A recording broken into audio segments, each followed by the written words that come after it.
1943. Krakow, Poland. In the shadow of Wawel Castle, where Polish kings once ruled, a different kind of power now controlled the streets. The Nazi swastika hung from every government building. Jewish families were being herded into cattle cars. Children were torn from their mothers' arms. The city that had stood for 1,000 years was drowning in blood. And in the middle of this nightmare, in a factory that produced enamelware pots and pans for the German war machine, a man in an expensive suit was making a fortune. His name was Oskar Schindler. He was a Nazi. He was a womanizer. He was a black market profiteer. He bribed SS officers with cognac and diamonds. He threw lavish parties while families starved in the ghetto. And somehow, against every logical explanation, this man would become one of the greatest heroes of the Holocaust. This is not the sanitized story you think you know. This is the truth about the industrial opportunist who gamed the system of genocide itself. Before the war turned Oskar Schindler into a savior, it revealed him as something far more common, a predator who saw opportunity in catastrophe. He was born in 1908 in Czechoslovakia, the son of a wealthy factory owner, who taught him the language of business and little else about morality. When Hitler's armies rolled into Poland in 1939, Schindler saw what most saw: chaos, displacement, the collapse of the old order.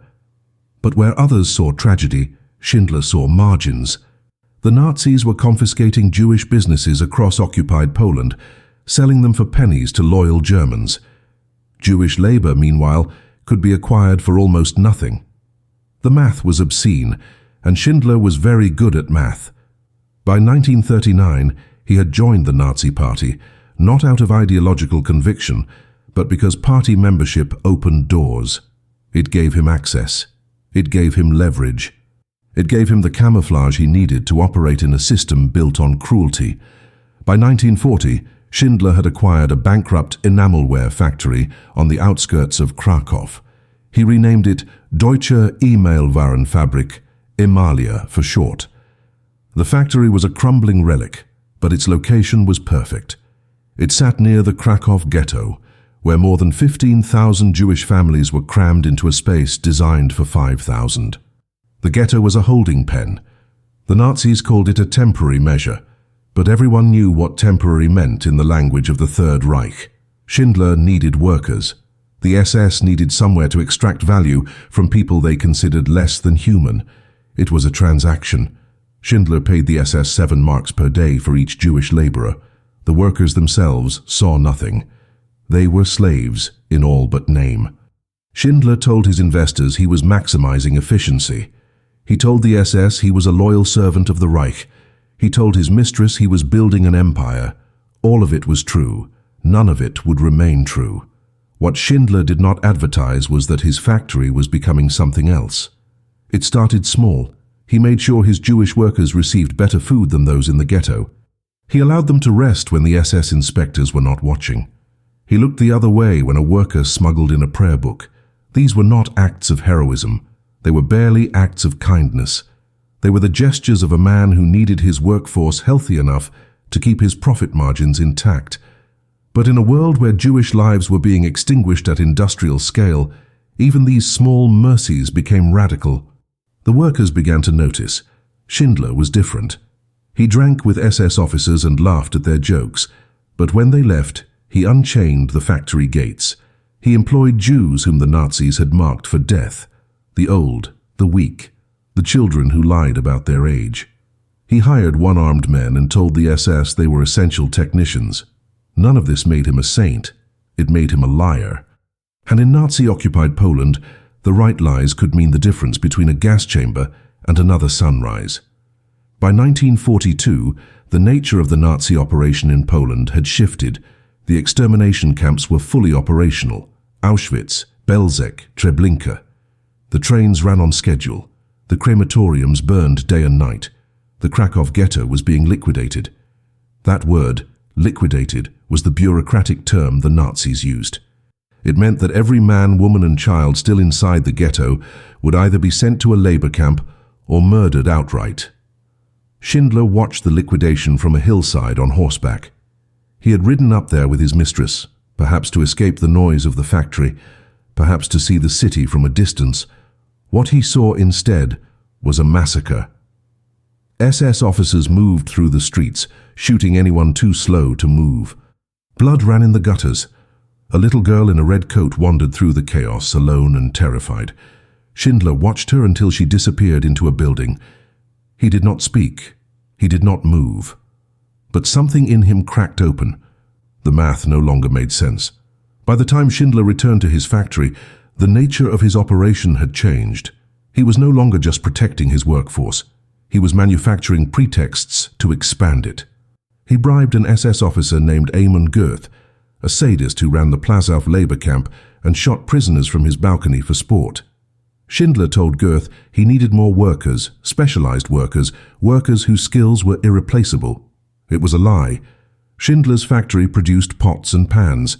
No one there was irreplaceable, but Goeth accepted the bribes, and Schindler's list of essential workers grew. A teacher became a metal worker. A rabbi became a mechanic. A child became an apprentice. The list was not a rescue plan, not yet. It was a con, but it was a con that kept people breathing.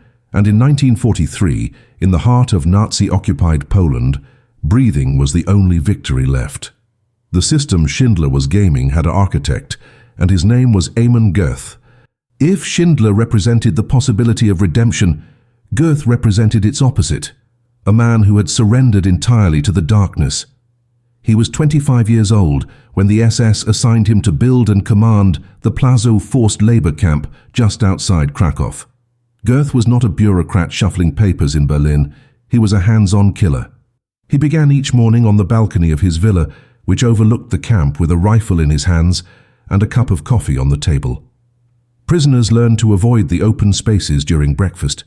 Goeth would pick targets at random: a woman carrying stones, a man moving too slowly, a child who looked up at the wrong moment. He killed the way other men smoked cigarettes, casually, habitually, without thought. By the time Schindler began dealing with him regularly in 1943, Goeth had personally murdered hundreds of people. And yet, Schindler had to befriend him. He had to drink with him. He had to laugh at his jokes and toast to the Reich. Because Goeth controlled access to the Jewish labor force that Schindler needed to keep his factory and his growing list alive. Schindler's strategy with Goeth was simple: make himself indispensable. He brought gifts, cases of cognac, crates of black market cigarettes, diamonds stolen from Jewish families and repurposed as bribes. Goeth was a man of appetites. He drank heavily. He gambled recklessly. He kept a Jewish maid named Helen Hirsch in his villa, a woman he beat regularly and whom he would later credit Schindler with saving. Schindler played into Goeth's vices. He made sure the commandant was always in his debt, always slightly compromised, always one step away from needing another favor. The two men played cards. They attended parties. To any observer, they were friends. But Schindler was performing. Every toast was a transaction. Every laugh was a calculated risk. He was buying time, and time in Plazow was the only currency that mattered. The longer he could delay, the more names he could add to his list of essential workers. The more names on the list, the more people who would not be loaded onto the trains heading east to Auschwitz. But even as Schindler expanded his list, the Nazi machine was accelerating. By 1944, the final solution was reaching its peak. The trains to Auschwitz ran around the clock. The gas chambers could not keep pace with the arrivals. Prisoners were shot in pits when the crematoriums overflowed. The Nazis were losing the war, and they knew it. The Red Army was advancing from the east. The Allies had landed in Normandy. But rather than slow the genocide, the Nazis intensified it. They wanted to finish the job before the world could stop them. In this context, Schindler's factory became a lifeboat in a sea of fire. Workers clung to their positions at Emalia because they understood what the alternative was. Schindler's factory did not produce high-quality enamelware. In fact, most of what it produced was deliberately defective: shell casings that would misfire, grenades that would not detonate. Schindler was sabotaging the German war effort, and he was doing it with the full knowledge that discovery meant execution. But he no longer cared about the risk. The man who had joined the Nazi Party for profit was now risking everything to undermine it. The turning point came in the fall of 1944. The SS announced that Plaszow would be liquidated. The camp would be closed. The prisoners would be transferred. Transferred was another Nazi euphemism. It meant Auschwitz. It meant the gas chambers. It meant the end. Schindler's workers, the people whose names were on his list, were scheduled to be sent east with everyone else. Schindler had days, maybe hours, to act. He went to Goethe. He went to other SS officers. He spent a fortune in bribes. He argued that his factory was essential to the war effort, that his workers were irreplaceable, that moving them would cripple production. None of it was true, but Schindler sold the lie with the confidence of a man who had been lying to Nazis for 5 years, and somehow, impossibly, it worked. The SS agreed to let Schindler relocate his factory. He could take his workers with him. He could move his operation to Brunlitz in occupied Czechoslovakia, far from the chaos of Poland. But there was a condition. He had to submit a list of names. A list of every worker he claimed was essential. This was the moment. This was the list. And Schindler had to get it right, because every name he forgot was a death sentence. Schindler sat in his office with his accountant Itzhak Stern, a Jewish man who had been with him since the beginning. Stern was the conscience Schindler had ignored for years, the voice that reminded him what was at stake. Together, they compiled the list. 1,100 names. Later, it would grow to 1,200. They included everyone they could, skilled workers and unskilled laborers, the healthy and the sick, men, women, and children. Schindler added names that had no business being there: a rabbi who could not work, a woman who was 8 months pregnant, families who had no technical skills whatsoever. Stern typed each name on a manual typewriter. The keys clacked in the silence. Each name was a life. Each name was a lie told to the SS. Each name was a gamble that the Nazis would not look too closely. When the list was finished, Schindler handed it to the SS. He smiled. He shook hands. He acted as if this were routine. But his hands, for the first time in years, were shaking. The list was approved, but approval from the SS was never a guarantee of safety. It was simply permission to attempt the impossible. In October of 1944, Schindler's workers were loaded onto trains bound for Brunlitz. But the Nazi bureaucracy was a labyrinth of competing authorities, contradictory orders, and sadistic functionaries who saw Jews as cargo, not human beings. The trains carrying Schindler's male workers arrived in Brunlitz without incident. They disembarked, confused but alive, and were marched into the new factory Schindler had prepared. But the train carrying the women and children never arrived. 300 female workers, along with dozens of children Schindler had smuggled onto the list, were diverted. The SS had rerouted them. Their destination was not Brunlitz. It was Auschwitz-Birkenau. The women were stripped, shaved, and herded into a barracks within sight of the gas chambers. They could smell the smoke from the crematoriums. They could hear the screams. They waited for days, expecting at any moment to be called for selection, the Nazi term for deciding who would live and who would die. Schindler's list had failed them, or so it seemed. When Schindler discovered the women had been sent to Auschwitz, he did not hesitate. He did not wait for official channels. He did not file paperwork or submit requests through the proper authorities. He got in his car, filled the trunk with diamonds, liquor, and cash, and drove straight into the heart of the Nazi death machine. Auschwitz was not a labor camp. It was an extermination facility. The commandant, Rudolf Höss, oversaw the murder of more than 1 million people during his tenure. This was not a man who could be charmed or reasoned with. This was a man who had industrialized genocide. But Schindler had spent 5 years learning how to speak the language of monsters. He arrived at Auschwitz, requested a meeting with the camp authorities, and made his case. His workers were essential. His factory could not operate without them. The Reich needed his production. He offered bribes, he offered favors, he offered anything that would get those women out. The negotiations took days. Days during which the women in the barracks believed they had been abandoned. Days during which the gas chambers continued to operate around the clock. But Schindler did not leave. He stayed in Auschwitz, a Nazi member walking freely through hell, until the SS agreed to release the women. It cost him a fortune, it cost him every favor he had accumulated. But the women were loaded back onto a train, and this time the train went to Brunlitz. The factory in Brunlitz was a facade. Schindler had promised the SS that he would manufacture artillery shells for the war effort. He had requisitioned machinery, raw materials, and labor. He had submitted production quotas. But from the moment the factory opened, Schindler had no intention of producing a single functional shell. The factory ran constantly. Machines hummed. Workers moved materials from one station to another.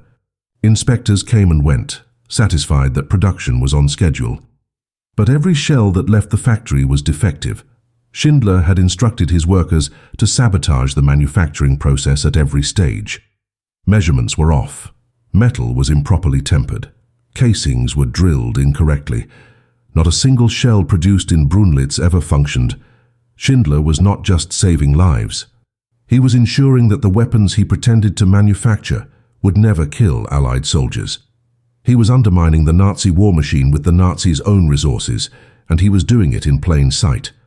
The risk was staggering. A single surprise inspection, a single suspicious officer, and Schindler would be executed. His workers would be sent back to Auschwitz. But Schindler had crossed a line. He was no longer pretending to be something he was not. He was exactly what the situation demanded: a liar, a saboteur, and a shield between 1,200 people and annihilation. But even in Brunlitz, the threat never disappeared. The SS maintained a presence at the factory. Guards patrolled the perimeter. Inspectors arrived unannounced. And the Gestapo was always watching. In the spring of 1945, as the war entered its final months, an SS officer arrived at the factory with orders to inspect the workers. He claimed he had received reports that Schindler was harboring unfit laborers, the elderly, the sick, children who could not possibly contribute to the war effort. The officer demanded access to the factory floor. Schindler stalled. He offered the officer lunch. He poured drinks. He made small talk. But the officer was insistent. He wanted to see the workers.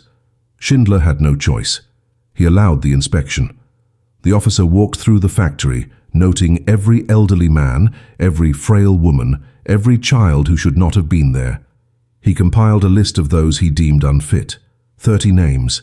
He informed Schindler that these workers would be removed and sent east. Schindler knew what that meant. He waited until the officer finished his inspection. Then he doubled the bribe. The officer left with his pockets full and his list forgotten. But the encounter reminded Schindler of a brutal reality. The war was ending, but the killing had not stopped. The Nazis were retreating on every front. The Red Army was days away from Brunlitz. The Americans were closing in from the west. But the SS was still executing prisoners, still burning records, still trying to erase the evidence of what they had done. Schindler's factory was an island in a sea of chaos, and the tide was rising. He had kept 1,200 people alive through lies, bribes, and sheer audacity. But the endgame was approaching, and Schindler had no idea if any of them, including himself, would survive to see liberation. The list had saved them so far, but the list could not stop bullets, and the SS, cornered and desperate, had plenty of bullets left. By April of 1945, the Third Reich was collapsing. Berlin was surrounded. Hitler was hiding in his bunker. The Allies were liberating concentration camps across Europe, and the world was beginning to see the full scale of the Nazi atrocities. Photographs of skeletal prisoners, mountains of corpses, gas chambers disguised as showers. The evidence was undeniable, and the Nazis knew it. In the final weeks of the war, the SS received orders to eliminate witnesses. Camps were evacuated in death marches. Prisoners too weak to walk were shot where they stood. Documents were burned. Mass graves were dug up, and the bodies cremated to hide the evidence. The Nazis were trying to erase their crimes, and that meant erasing the people who had survived them. Schindler's factory in Brunlitz was directly in the path of this final wave of killing. The Red Army was advancing from the east. The SS guards at the factory were receiving conflicting orders. Some said to hold the position, others said to retreat, and some said to liquidate the Jewish workers before fleeing. Schindler was running out of time, and he knew it. The workers inside the factory could feel the shift. The guards were nervous. They stopped following routines. They gathered in small groups, whispering. Some of them began packing their belongings. The prisoners understood what this meant. The Nazis were preparing to leave, and when the Nazis left, they usually left no one alive to tell the story. Schindler had to act. He called a meeting with the SS guards stationed at the factory. He addressed them directly. He told them the war was over. He told them the Allies were coming. He told them that if they harmed the workers, they would be tried as war criminals. But Schindler also offered them something else, a way out.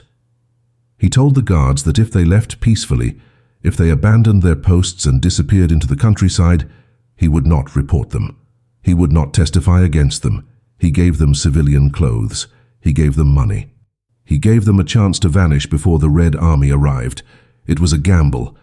The guards could have ignored him. They could have followed their orders and massacred everyone in the factory.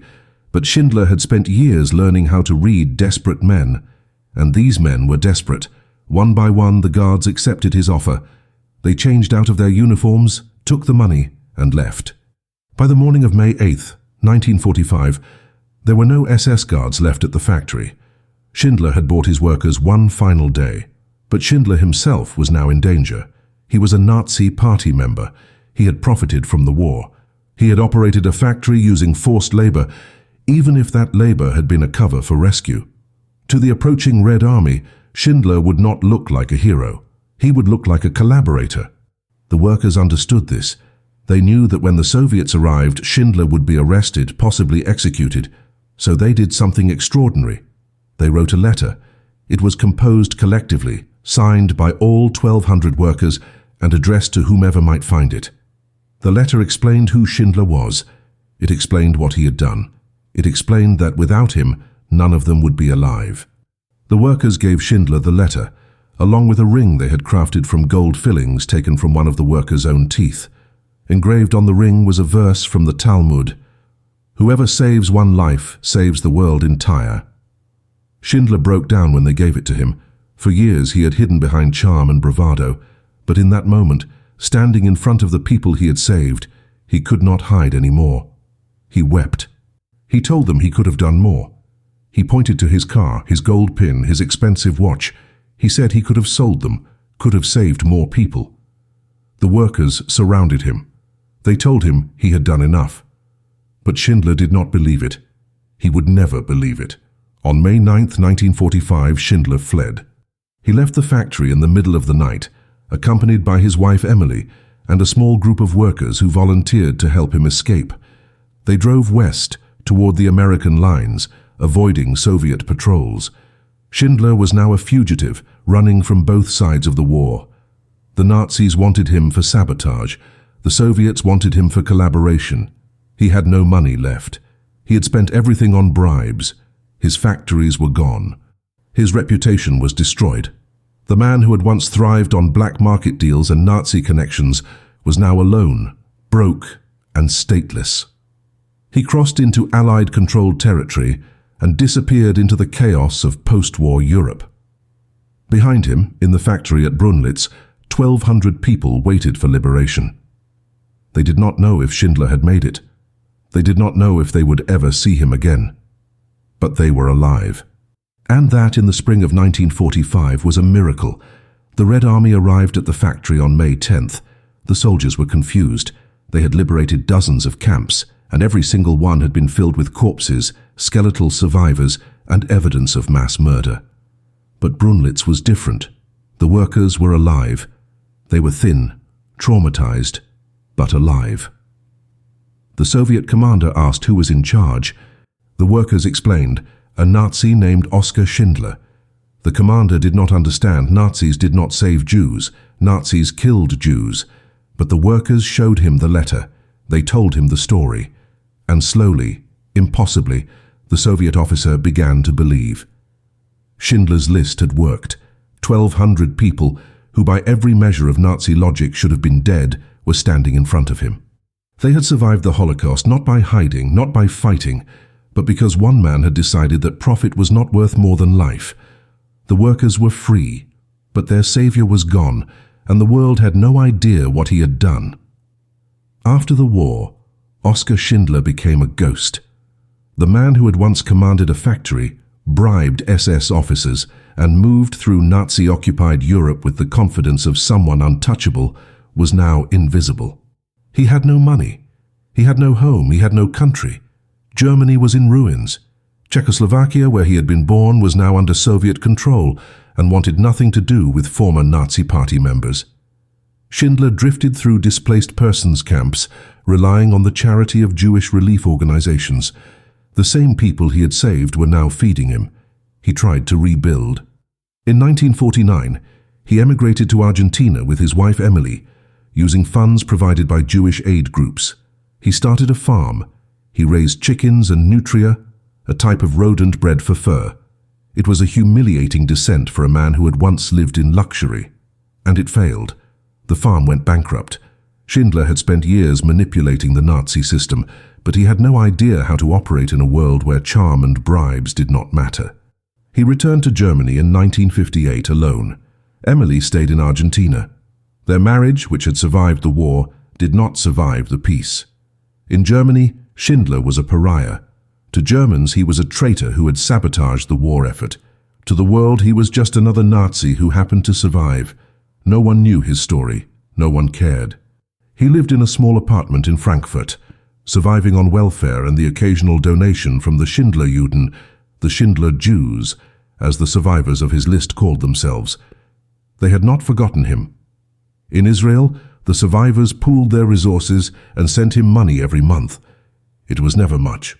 Many of them were struggling themselves, rebuilding lives in a new country, learning a new language, raising children who would never fully understand what their parents had survived. But they sent what they could. Schindler used the money to pay rent and buy food. He spent his days in cafes, drinking, smoking, and telling stories that no one believed. He told people he had saved over 1,000 Jews. They laughed at him. They called him a drunk and a liar. Schindler had no proof. The list had been lost in the chaos of the war. The factory records had been destroyed. All he had were memories and a ring engraved with a Hebrew inscription that most Germans could not read. But the Schindlerjuden never stopped fighting for him. In 1962, they successfully lobbied the Israeli Holocaust Memorial Authority, Yad Vashem, to recognize Schindler as righteous among the nations, an honor given to non-Jews who risked their lives to save Jews during the Holocaust. Schindler was invited to Israel. He planted a tree on the Avenue of the Righteous in Jerusalem, a symbolic act that represented a life saved. The survivors came to see him. They embraced him. They wept. Schindler, who had spent years alone and forgotten, was surrounded by the people he had saved and the children they had been able to raise because of him. It was the first time since the war that Schindler felt like his life had meant something. He returned to Israel multiple times over the following years. The survivors treated him like family. They invited him to their homes. They introduced him to their grandchildren. In Israel, Schindler was a hero, but in Germany he was still nothing. Schindler's life in Frankfurt was defined by poverty and obscurity. He tried multiple business ventures, a cement factory, a farm machinery company. All of them failed. Schindler had a gift for grand gestures and impossible risks, but he had no patience for the mundane work of running a legitimate business. He drank heavily. He smoked 3 packs of cigarettes a day. His health deteriorated. By the early 1970s, he was suffering from heart disease and liver damage. He spent his final years in a small apartment cluttered with letters from survivors, photographs of the people he had saved, and newspaper clippings about a story the world was only beginning to remember. In 1974, at the age of 66, Oskar Schindler died of heart failure in a hospital in Hildesheim, Germany. He died nearly broke. His funeral in Germany was attended by fewer than a dozen people, but the Schindlerjuden made sure he did not die forgotten. Schindler had told the survivors years earlier that when he died, he wanted to be buried in Jerusalem. It was an unusual request for a German Catholic, but Schindler insisted. He wanted to rest among the people he had saved. The survivors honored his wish. They arranged for his body to be transported to Israel, navigating bureaucratic hurdles and covering the costs themselves.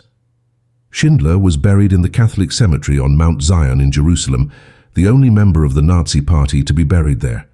His grave became a pilgrimage site. Survivors visited it regularly, leaving stones on the headstone in the Jewish tradition. They brought their children and grandchildren. They told the story of the man who had lied to Nazis, bribed SS officers, and risked everything to keep them alive. Schindler's grave bore a simple inscription in German and Hebrew. It did not call him a saint. It did not erase his flaws. It simply stated the truth. He saved more than 1,200 lives, and in the calculus of history that was enough. For decades after Schindler's death, his story remained known only to those who had lived it. The survivors told their children. They spoke at small gatherings in synagogues and community centers. But the broader world was not listening. The Holocaust was still a subject many preferred to forget. Germany wanted to move forward, not dwell on guilt. America was focused on the Cold War. Even in Israel, where the survivors had rebuilt their lives, there was a cultural pressure to look ahead rather than backward. The testimonies of Holocaust survivors were often met with silence or discomfort. People did not want to hear about the camps, the selections, the gas chambers, and they certainly did not want to hear about a Nazi who had saved Jews. It was too complicated, too morally ambiguous. The world preferred its heroes uncomplicated and its villains unmistakable. Oskar Schindler was neither. He was a deeply flawed man who had done an extraordinary thing, and for years that made his story untellable. But in 1982, an Australian novelist named Thomas Keneally walked into a luggage shop in Beverly Hills and everything changed. Keneally had not been looking for a story about the Holocaust. He had wandered into the shop to buy a briefcase. The shop owner, a man named Leopold Pfefferberg, recognized Keneally as a writer and struck up a conversation. Pfefferberg was one of the Schindler Juden. He had been on the list. He had survived because of Schindler, and for nearly 40 years he had been trying to get anyone to tell Schindler's story. He had approached journalists, historians, filmmakers. Most of them dismissed him. The story was too complicated. It did not fit the narrative of the Holocaust that the world wanted to hear. But Keneally listened. Pfefferberg showed him documents, letters, photographs. He introduced Keneally to other survivors. He told him about the factory, the list, the bribes, the risks. Keneally was captivated. He spent 2 years researching the story, interviewing survivors, traveling to Poland and Israel. In 1982, he published Schindler's Ark, later released in the United States as Schindler's List. The book was a novelized account of true events, meticulously researched and deeply human. It won the Booker Prize. It became an international bestseller. And for the first time, the world learned the name Oskar Schindler. But it was not the book that made Schindler a household name. It was Steven Spielberg. The legendary director read Keneally's book and immediately recognized its cinematic power. Spielberg was Jewish. His own family had fled persecution in Europe. The story of Schindler resonated with him on a personal level, but it also terrified him. How do you make a film about the Holocaust without exploiting it? How do you tell a story about genocide without sanitizing it or turning it into entertainment? Spielberg spent years trying to find the right approach. He considered handing the project to other directors. He doubted whether he was ready to make a film this important, but in the end, he decided that if he did not tell this story, it might never be told properly. In 1993, Schindler's List premiered in theaters. It was filmed in black and white, a deliberate choice to evoke the documentary footage of the Holocaust. It was unflinching in its depiction of Nazi atrocities, and it centered on a character who was neither a saint nor a villain, but a man who evolved from opportunist to hero. The film was a masterpiece. It won 7 Academy Awards, including Best Picture and Best Director. It was shown in schools across the world, and it ensured that Oskar Schindler's name would never be forgotten. The film also reignited global interest in the Holocaust. A generation that had grown up distant from the war was suddenly confronted with its horrors. Teachers used the film as an educational tool. Survivors were invited to speak at screenings. The Shoah Foundation, established by Spielberg with profits from the film, began recording video testimonies of Holocaust survivors, preserving their stories for future generations. The film did something remarkable.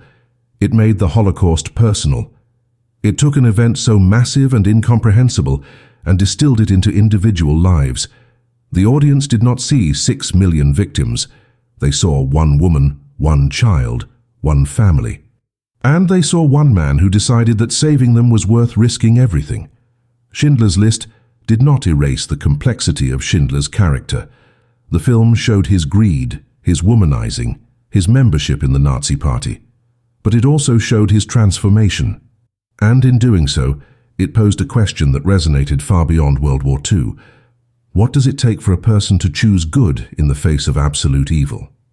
The impact of the film extended beyond cultural awareness. It revived interest in the historical record. Yad Vashem, the Holocaust Memorial in Israel, saw a surge in visitors.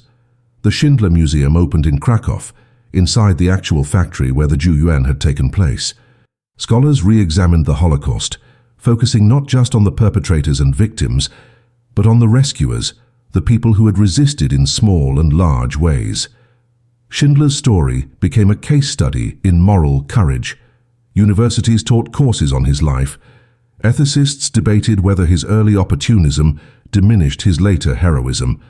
But for the Schindler Juden and their descendants, there was no debate. They had lived because of him. Their children existed because of him. Thousands of people alive today owe their existence to the decisions Oskar Schindler made in a factory in Nazi-occupied Europe. The list was no longer just a document. It was a lineage, a family tree that branched across continents. And every name on that list represented not just one life, but generations. But for all the acclaim the film brought, it also sparked uncomfortable questions. Questions about memory, mythology, and the stories we choose to tell about the Holocaust. Some historians and survivors argued that the focus on Schindler, a Nazi who became a hero, was dangerous. It allowed audiences to feel good about the Holocaust, to walk away from the theater believing that there were good Germans, that the system could be resisted, that individual heroism could triumph over industrialized genocide. But the reality was far more brutal. For every Oskar Schindler, there were thousands of Germans who participated willingly in the killing. For every person saved by a rescuer, there were thousands more who died alone, forgotten, with no one to intervene. The Holocaust was not a story of salvation. It was a story of annihilation. And some survivors worried that Schindler's List, for all its power, obscured that truth. It gave people an emotional escape hatch, a narrative that said heroism was possible when, for the vast majority of victims, it was not. These critics did not deny what Schindler had done. They simply questioned whether his story should define how the world remembered the Holocaust. Others defended the film, arguing that it did exactly what needed to be done. It made the Holocaust accessible to a generation that was growing distant from it. By the 1990s, the survivors were aging. The witnesses were dying. Soon there would be no one left to say, "I was there. I saw it. This happened." Schindler's List ensured that their testimony would endure. It forced millions of people who might never read a history book or visit a museum to confront the reality of the Holocaust. And yes, it centered on a rescuer rather than a victim, but that choice made the story survivable for audiences. It gave people a point of entry into a tragedy so vast that it often felt incomprehensible. The film did not erase the 6 million who died. It simply chose to honor the 1,200 who lived. And for the Schindler Juden, that honor was everything. They had spent decades telling people that Schindler was a hero, and no one had believed them. Now the entire world knew. The story also raised a deeper question. What makes a hero? Schindler was not a good man when the war began. He joined the Nazi Party for personal gain. He profited from the persecution of Jews. He cheated on his wife. He drank excessively. He was selfish, vain, and morally compromised. And yet, he saved 1,200 lives. Does his flawed past diminish what he accomplished, or does it make his transformation more remarkable?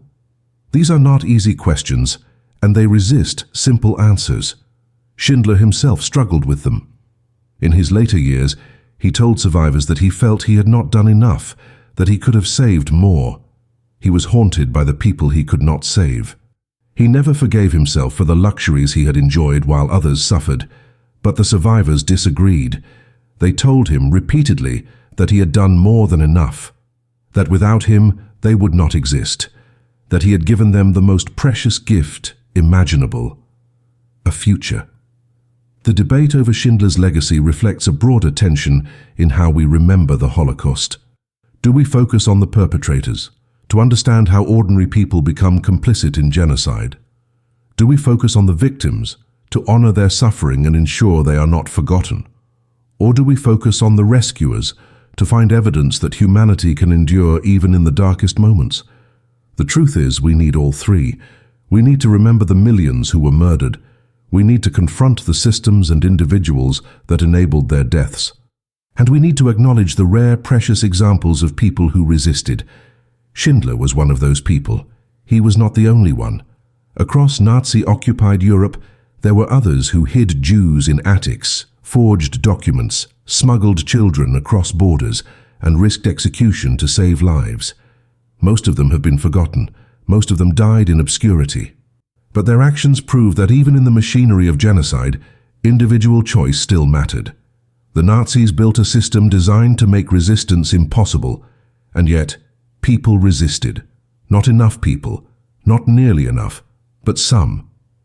Schindler's story also forces us to confront an uncomfortable truth, that people are not static. They are capable of change. A man who begins as a profiteer can become a savior. A person who participates in an evil system can choose to undermine it. This does not excuse complicity. It does not erase the harm done, but it does suggest that redemption, however partial and incomplete, is possible. Schindler never stopped being flawed. He died broke, alone, and haunted by the lives he could not save. But he also died knowing that he had done something extraordinary, that 1,200 people were alive because of him.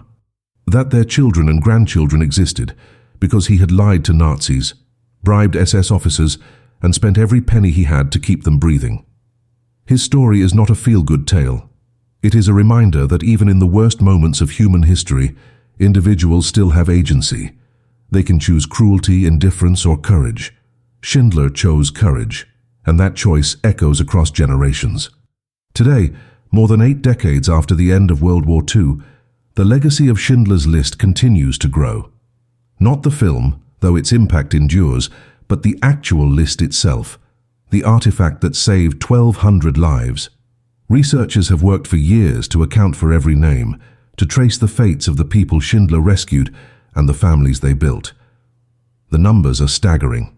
Conservative estimates suggest that there are now more than 8,000 descendants of the Schindler-Juden alive today. 8,000 people who exist because of decisions made in a factory in occupied Poland. They live in Israel, the United States, Argentina, Australia. Across Europe, they are teachers, doctors, engineers, artists, soldiers. They are grandparents and great-grandparents.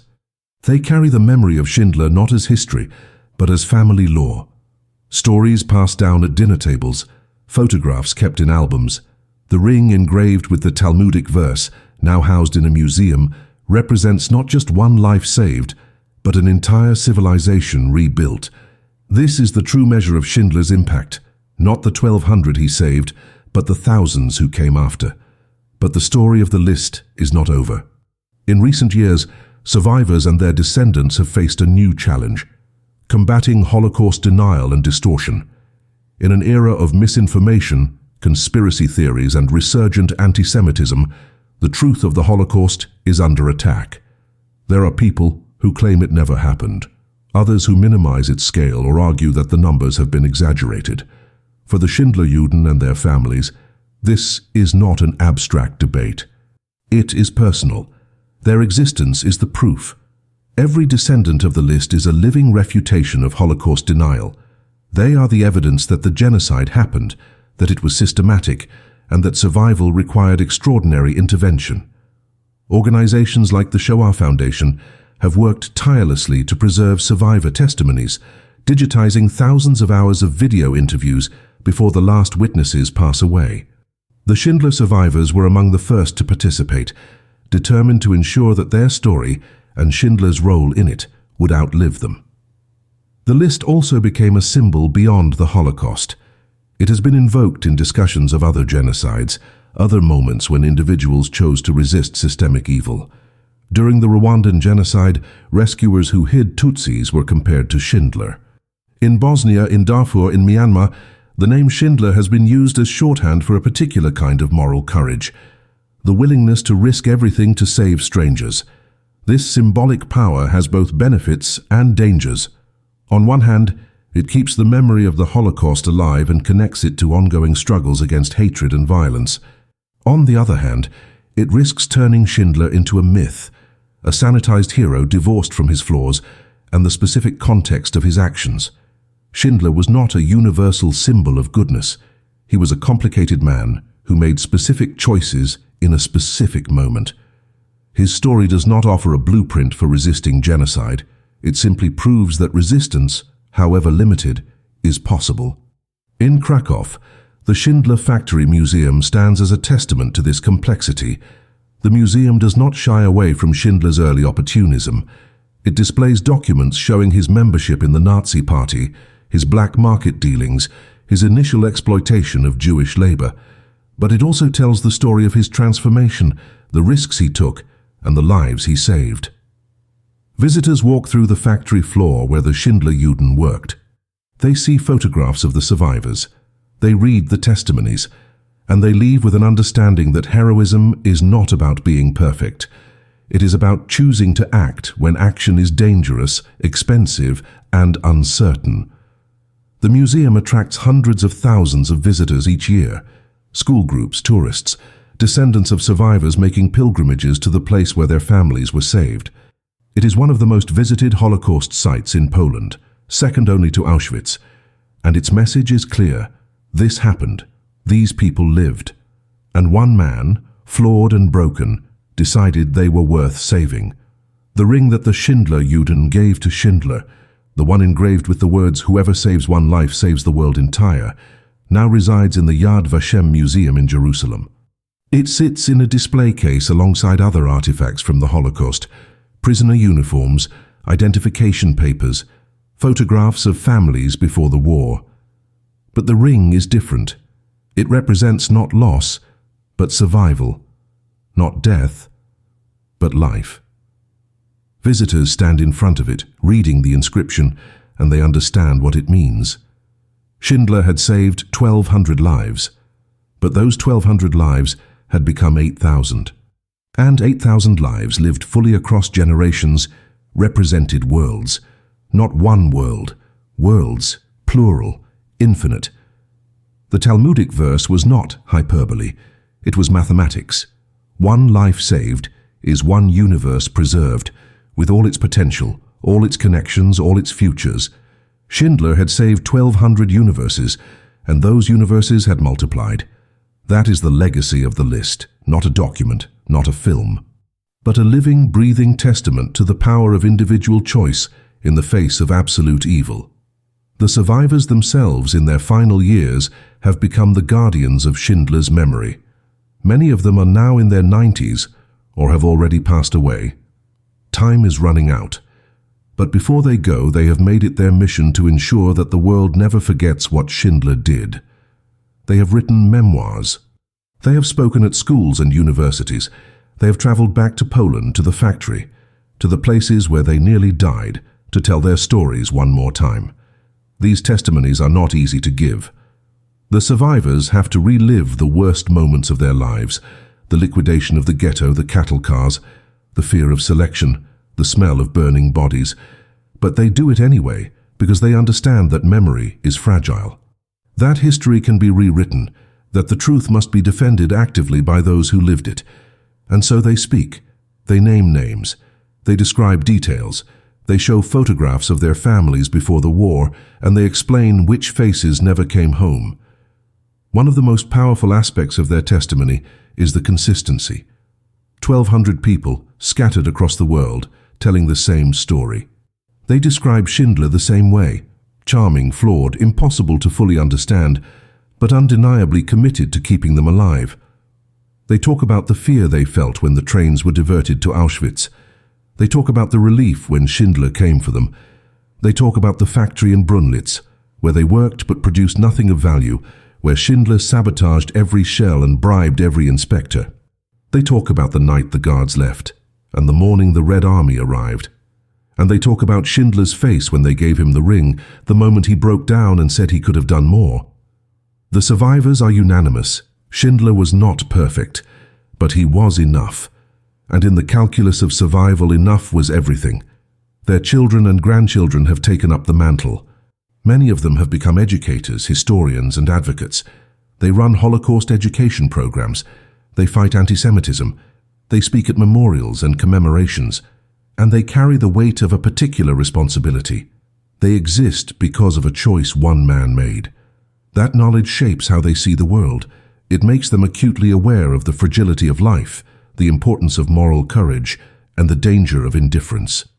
They understand that the Holocaust did not happen because of a few evil men. It happened because millions of ordinary people chose to look away, to follow orders, to prioritize their safety over the lives of their neighbors. Schindler was extraordinary not because he was a saint, but because he refused to look away, and his refusal made all the difference. The survivors have also fought to correct distortions of Schindler's story. Over the years, myths have accumulated. Some portray him as a secret anti-Nazi who always intended to save Jews. Others claim he was motivated purely by profit and stumbled into heroism by accident. The truth, as the survivors insist, is more complicated. Schindler was motivated by profit at first. He did exploit Jewish labor, but something changed in him. Exactly when and why remains unclear. Some survivors point to the liquidation of the Krakow Ghetto, the moment Schindler watched from the hillside and saw the little girl in the red coat. Others believe the change was gradual, a slow accumulation of guilt and empathy. But all of them agree on this. By the end of the war, Schindler was risking his life every single day. He was spending every penny he had. He was sabotaging the Nazi war effort in plain sight. Whatever his initial motivations, by 1944, Schindler had committed fully to saving as many people as he could, and that commitment cost him everything. In 2001, the last major reunion of Schindler-Juden took place in Israel. Fewer than 400 survivors were still alive. They gathered in Jerusalem, many of them elderly and frail, some in wheelchairs, others using canes. They came from across the world to honor the man who had saved them. They visited Schindler's grave on Mount Zion, covering the headstone with stones, a Jewish tradition of remembrance. They told stories, they embraced, they wept, and they looked around at each other, these men and women in their 80s and 90s, and they marveled at the simple fact of their existence. They should have died in Plaszow. They should have died in Auschwitz. They should have died in the final weeks of the war, when the SS was executing prisoners to erase the evidence. But they did not die. They lived. They raised families. They built careers. They grew old. And all of it, every moment of joy and sorrow and ordinary life, happened because one flawed man decided their lives were worth saving. That reunion was the last time many of them would see each other. Within a decade, most of them were gone. But their children were there, and their grandchildren, and the legacy continued. The question that haunts Schindler's story is not what he did, but what it reveals about the rest of us.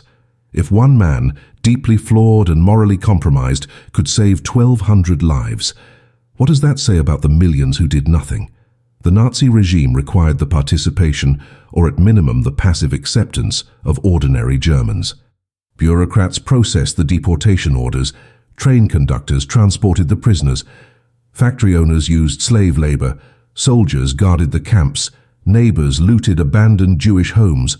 The machinery of genocide was vast, complex, and dependent on countless individual choices. Most people made the safe choice. They followed orders. They kept their heads down. They told themselves it was not their responsibility. And 6 million people died. Schindler is remembered not because he was exceptional in his morality, but because he was exceptional in his willingness to act. The uncomfortable truth is that what Schindler did was possible for others. The bribes he paid, the lies he told, the risks he took, none of it required superhuman ability. It required only a willingness to prioritize human life over personal safety, and almost no one made that choice. Schindler's story does not let us off the hook. It condemns the silence of the majority by proving that resistance was possible. But Schindler's legacy also offers something more hopeful, proof that people can change. That moral transformation, even late in life, is possible. That redemption, however incomplete, is real. Schindler did not start the war as a hero. He started it as an opportunist. He joined the Nazi Party. He profited from Jewish suffering. And then, somewhere along the way, he decided to stop. He decided that the people working in his factory were not just labor units. They were human beings, and human beings deserved to live. This transformation did not happen overnight. It was gradual, painful, and costly. It required Schindler to confront the person he had been and choose to become someone different. By the end of the war, Schindler had spent his entire fortune, destroyed his health, and made himself a fugitive. He gained nothing materially from his choices, but he saved 1,200 lives, and in doing so, he gave the world a story that continues to challenge, inspire, and disturb us more than 80 years later. The story asks each of us, what would you have done? Would you have looked away? Would you have followed orders? Or would you have found the courage to resist? Most of us will never face that test, but the question remains, because the conditions that made the Holocaust possible, prejudice, dehumanization, authoritarianism, indifference, have not disappeared. They are still here. And so the story of Oskar Schindler is not just history, it is a warning and a challenge. Today the name Schindler is inseparable from the list, but the list was never just a document. It was a collection of lives, each one unique, each one valuable, each one representing a world. The survivors have spent decades trying to communicate this truth, that the Holocaust was not an abstraction, not a number, but an accumulation of individual murders. 6 million people, 6 million names. 6 million stories erased. Schindler's List represents the inverse, 1,200 names preserved, 1,200 stories that continued, 1,200 worlds that were not extinguished. Every person on that list went on to live a full life. They fell in love, they raised children. They experienced joy and heartbreak and the mundane rhythms of ordinary existence. And their children did the same. And their grandchildren. The list became a genealogy, a family tree with roots in a factory in Nazi-occupied Poland and branches that now span the globe. Somewhere in Israel, a great-granddaughter of a Schindler survivor is teaching mathematics. In New York, a descendant is practicing medicine. In Australia, another is writing poetry. They are living the lives their ancestors were never supposed to have. And every one of those lives is a refutation of the Nazi vision, a testament to the failure of genocide, and a monument to the power of individual courage in the face of systemic evil. The story of Oskar Schindler is not a story about a good man. It is a story about a flawed man who did a good thing. It is a story about choices made under unimaginable pressure. It is a story about the cost of courage and the price of indifference. It is a story that refuses to let us look away from the Holocaust or reduce it to statistics.